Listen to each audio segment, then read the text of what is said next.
Welcome to Atlas City Superspeedway. 400 laps, 600 miles.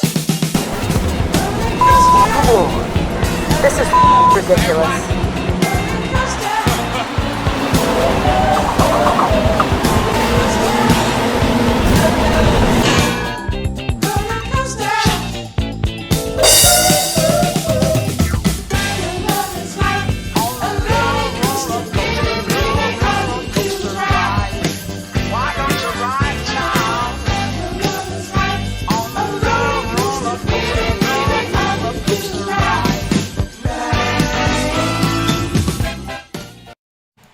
Hello everyone and welcome to the Atlas City 600. My name is Raymond and I'm a game developer and the creator of The Street King. Today I'm going to be doing the full 400 lap 600 mile long race. There's going to be 40 opponents all vying for the win and zero room for mistakes.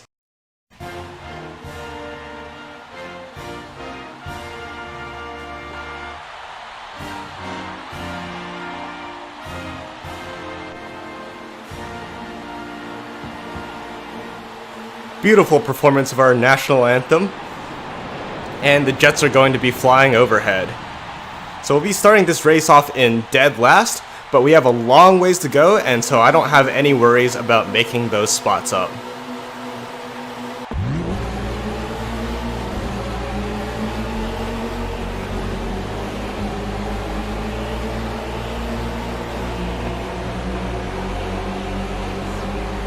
So I think for the first run, I'm going to be experimenting a little since this is a long race and I haven't done a full-length race before. And so part of what I want to do is experiment with saving fuel. So if you look in the top right-hand corner of my screen next to my tachometer, I have my throttle trace below my fuel and tires. So you can see the little green bar that changes depending on how hard I'm pressing the gas pedal. I'll probably be running partial throttle a lot of the time just so I can try and save some fuel this run. What that's going to do is give us a bit faster of a pit stop since we won't have to wait on fuel. And just so you guys know, the AI here actually do not rubber band at all. They use the same cars that I do, so just completely stock Legends Cup cars. And we all have restrictor plates, which means that our power output is lowered. So you'll notice in the top right hand corner where my tachometer is, it's green right now, and that means that I'm in the draft.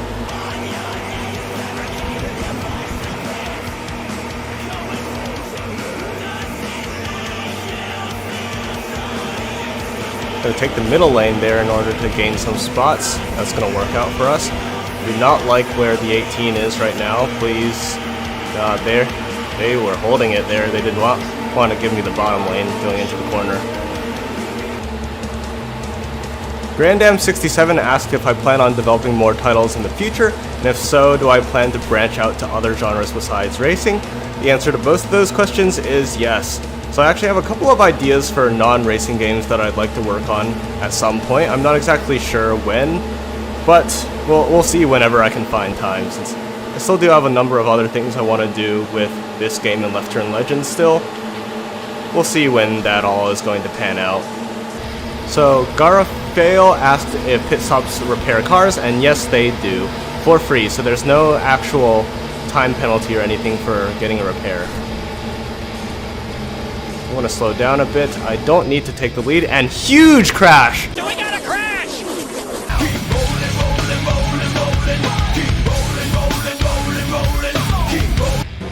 Okay, I'm going to take this opportunity and actually go ahead and pit, I think, since we don't need a pit under green if that happens. And yeah, it looks like everyone pitted for 4 tires and fuel, so that's going to keep us all pretty much on the same strategy. Oh no! And I'm gonna cause a big wreck on accident.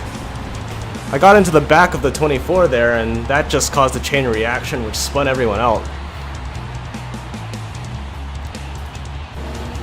Okay, I think I'm going to pit right now just to repair damage. So, actually a lot of the field is pitting. That's going to send me back to 37th. The 24, which I got into, is also going to pit there. Okay, so now things are going to get interesting. Half the field about has pit, the other half has not. If we can get a long run going, then what's going to happen is the field is going to basically be split into two separate pit strategies. Those that pit under caution and those that did not. So I'm kind of interested in seeing where this is going to go. And the 777 of Lucky Lagrange, I mentioned earlier how they were leading this race and seemed to be doing very well. Well, they've now pit and now they're a lap down.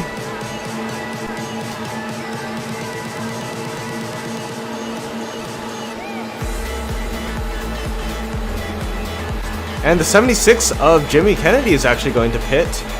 There's quite a lot of cars pitting this time around. That might draw me into pit lane next time around. I'll pit based on what the drivers behind me do. Okay, so it looks like we're going to be pitting this time around.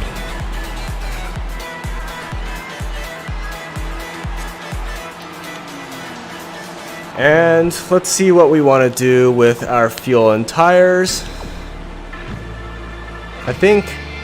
So we're going to need to take 4 tires next time anyways if we just take rights, so I'll only add 50% fuel.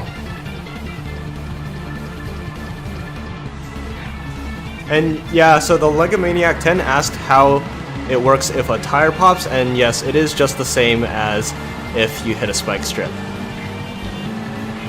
So if even one tire pops, you basically lose all grip. The 00 of Patricia Daniels looks to be the race leader right now, as the whole field has kind of separated out due to green flag stops. This is interesting. I'm not really sure what the strategy is right now. So we're kind of way out front of the people that have pitted. I believe we're still a lap down due to Patricia Daniels not having pit yet. But she's going to have to pit pretty soon, since a couple other cars have already gone down to pit road. I do wonder what the strategy is for the 00 for staying out so long, what they're trying to achieve. Looks like no one's gone down pit road this time around, and so we only have 4 lead lap cars, it looks like, since I'm in 5th, 1 lap down, and then we have a couple drivers in front of us that have yet to pit. This is interesting. So the race leader is drafting with the last place car, and there's going to be a caution. Okay, so I think we're a lap down right now, so actually I cannot pit because that's actually okay, so that's what the 00 is doing. So they weren't pitting here so that I can't pit. So I'm not going to pit. I'm going to take the wave around. And now the field is completely jumbled up. Okay, so actually I do see what the strategy was there, and that was actually a smart strategy call by them to stay out. So just to recap what happened, a couple cars, 3 of them, stayed out very long and did not pit. And what happened was they were able to lap pretty much the entire field, and so everyone else was a lap down, had already pitted, but a couple cars like the 00 Patricia Daniels were on the lead lap and had not yet pitted. When that caution came out, the cars on the lead lap were able to pit under caution for free, because if you pit under caution, you lose spots to cars that stay out, but if they're not on the lead lap, you're not going to be able to lose your spot to them. So everyone else who had already pitted was forced to not pit under caution so that we could take the wave around and get back onto the lead lap.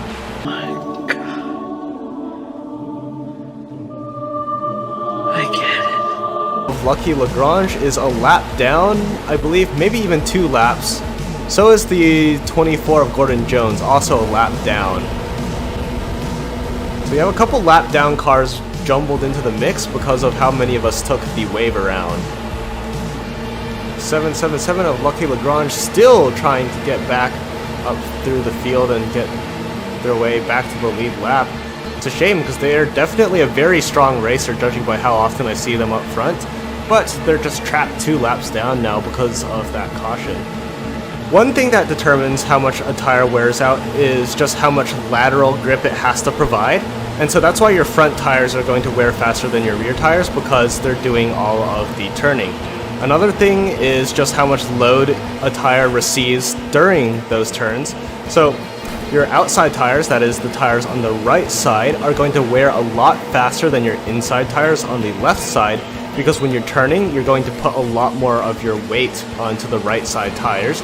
That's why previously during green flag stops, I actually did a 2-tire stop and only took right side tires because the right side tires wear so much faster. Rear tires are going to be wearing out from the car's actual power output, since these are rear wheel drive. And front tires tend to wear a lot faster during braking just because they're at the front of the car.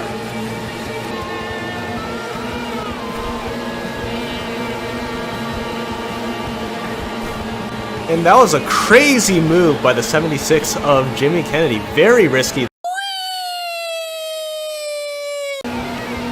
So GrandAM67 asked if you lose the draft after getting pitted on lap 5, is the race lost? And the answer is definitely no. So I've been talking a lot about Lucky Lagrange.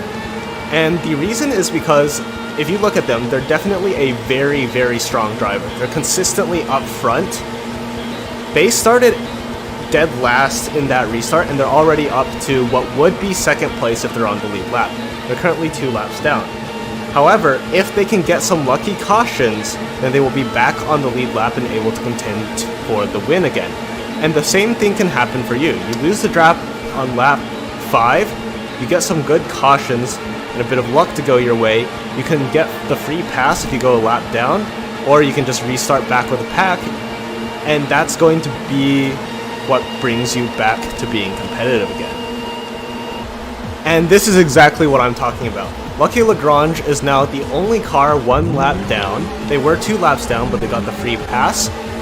What that means is that they could very well get another caution and get back on the lead lap. The 54 of Jesus Chrysler.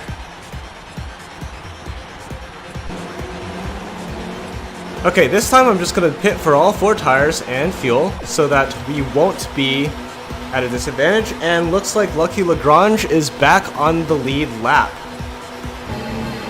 And not just that, Lucky Lagrange, after being 2 laps down, has now taken the race lead.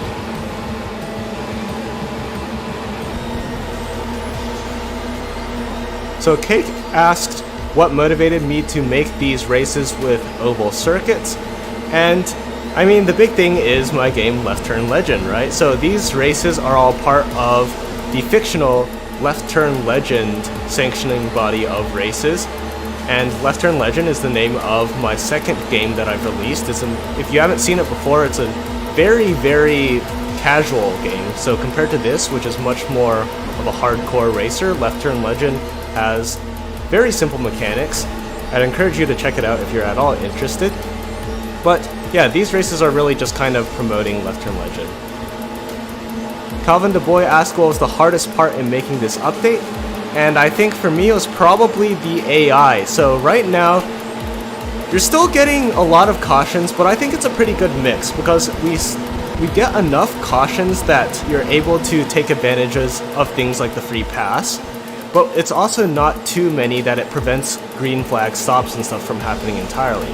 So that's the balance that I wanted. I wanted to have cautions come out, but not be so frequent that they're obnoxious. And getting the AI to naturally just drive safe enough to not wreck was pretty difficult for some time. Oh, so the TheLegomaniac10 asking about arcade crashes, I guess you mean arcade crash cameras? And I guess it depends on the game. I think in a game like The Street King, it doesn't really make sense to have crash cameras for most situations. Really, the only cases where you have crash cameras are when you actually wreck, in which case it makes sense because you're not going to be driving anymore, or when there's a caution in Left Turn Legend races, which again also makes sense because during those cautions you're not going to have control of the cars anyways. I think my biggest gripe with crash cameras in games is not necessarily the camera itself, but the fact that whenever a crash camera happens, the AI takes control of your car, and a lot of times the AI does something stupid. Oof, got spun out there. We stay green though. That was not what I wanted to have happen.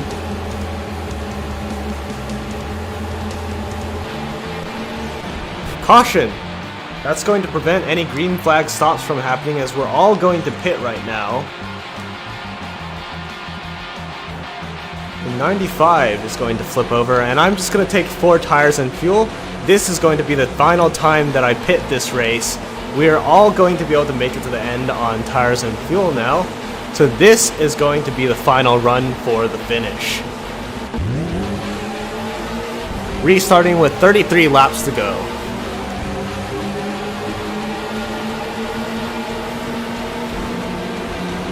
Alright, so I have enough tires and fuel that I don't need to worry about running out, which means that we can just go as fast as we can. We're going for the lead now. We take the lead, but we're going to immediately lose it, as the 88 of June Ermintrout's going to side draft off of me and slow me down.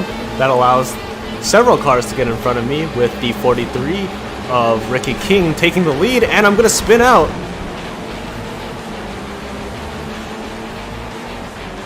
This is bad for me. If we can't get another caution, then I might not be able to get up to the front again.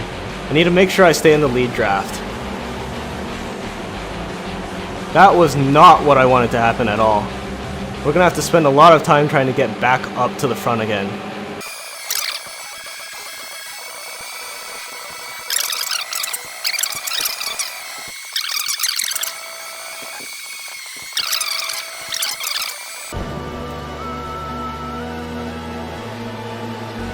Okay, I think we're safe now. We're pretty close to the lead pack.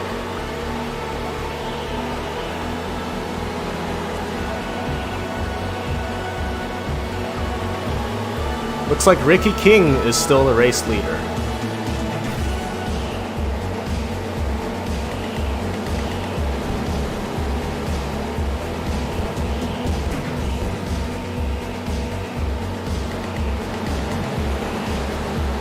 Okay, looks like we saved it. That was very, very dangerous, but we're going back up to the front. And in a matter of 10 laps, we're back to the lead.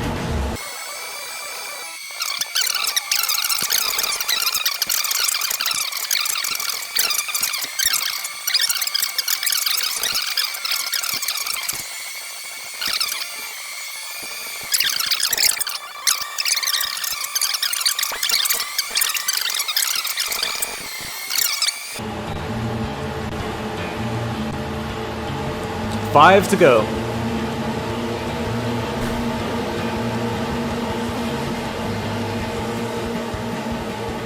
I see the 9 of William Chase up ahead, about to go a lap down.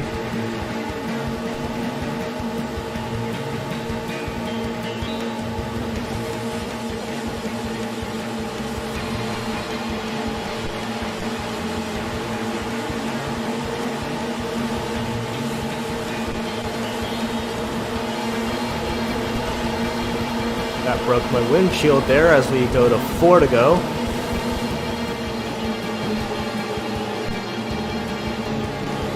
AI on the outside are going to lose that big run.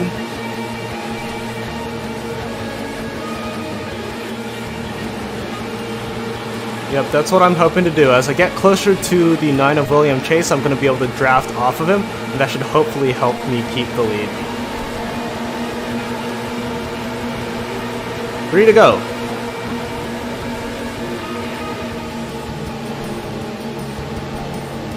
I think we're gonna catch William Chase a little sooner than I'd want to, though.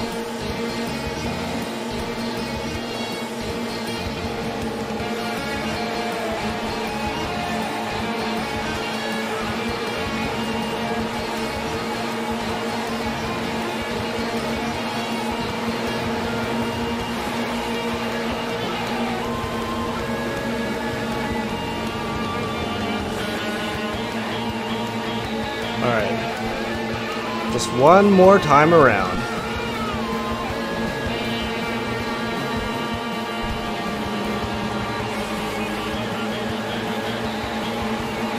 Come on, give me a push. Thank you. Final lap. This is going to be the last lap of the Atlas City 600.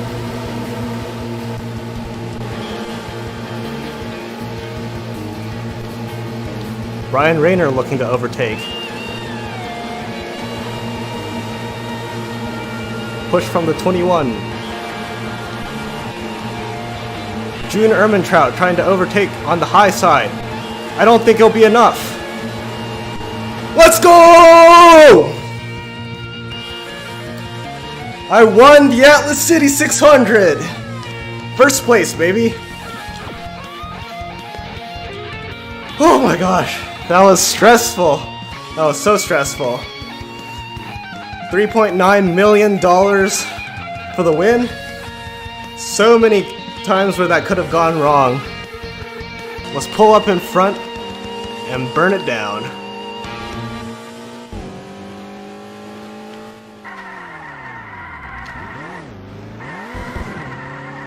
Yes! Let's go!